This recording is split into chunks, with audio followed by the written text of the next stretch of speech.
করছিস তুই? হ্যাঁ, কি রে, কি করছিস? হ্যাঁ, কি করছো তুমি? বলো।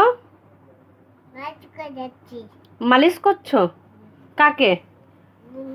বুনুকে? কি দিয়ে মালিশ করছো? আমি তেলটা রেখে গেলাম বাবা, যে তোমাকে মালিশ করবা, তুমি এগুলো চালু করে দিয়েছো। একটু শান্তিতেও থাকতে দিবা না আমাকে? হ্যাঁ, আমার জন্য একটু রেখেছি। ও তোমার জন্য একটু রেখেছো, একটুতে হয়ে যাবে? আর বুনুকে সব দিতে হবে ওরকম করে? কি হচ্ছে এটা? হ্যাঁ, কি হচ্ছে ওটা? কি রে? এই যে এর গায়ে দেখো, গা ভর্তি সর্ষের তেল। আমি সর্ষের তেলটা ডিব্বাতে রেখেছি ওকে মালিশ করব বলে, ওর কাশি হচ্ছে তাই। আর এই যে আমি কেবলই বাথরুমে গেছি জামা কাপড় কাচার জন্য, এসে দেখি সর্ষের তেলটা পুরো এর গায়ে লাগিয়ে রেখে দিয়েছে। এই যে দেখো, পুরো চপচপ করছে সর্ষের তেলে। ওর নাকি এটা বুনুকেও তেল মালিশ করছে। এই যে দেখো, কি করছিস তুই?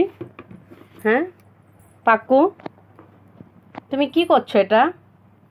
কিট্টু, এদিকে তাকাও, তাকাও এদিকে, আমার দিকে তাকাতে বলছি আমি। কি করছো এটা? তেল মালিশ? কাকে? ওটা কে? বুনু। আর তোমার যে কাশি হচ্ছে, তোমাকে কে করবে তেল মালিশ? বুনু করবে? ও আচ্ছা, তাহলে রাত্রেবেলায় বুনুকেই বলো যে তেল মালিশ করে দিতে তোমাকে, আমি করব না কিন্তু। করো তেল মালিশ বুনুকে তাহলে। আর পাপা আসুক, আমি পাপাকে বলবো তুমি ওই যে সর্ষের তেলগুলো নিয়ে ওই কাণ্ড করছো। এই যে আমি, আচ্ছা দুধু দিবা? এই যে ভিডিও করে রাখলাম আমি, তুমি যে কেমন বদমাইশি করছো সেগুলো সব আমি এগুলো রাখলাম, পাপা এসে দেখবে।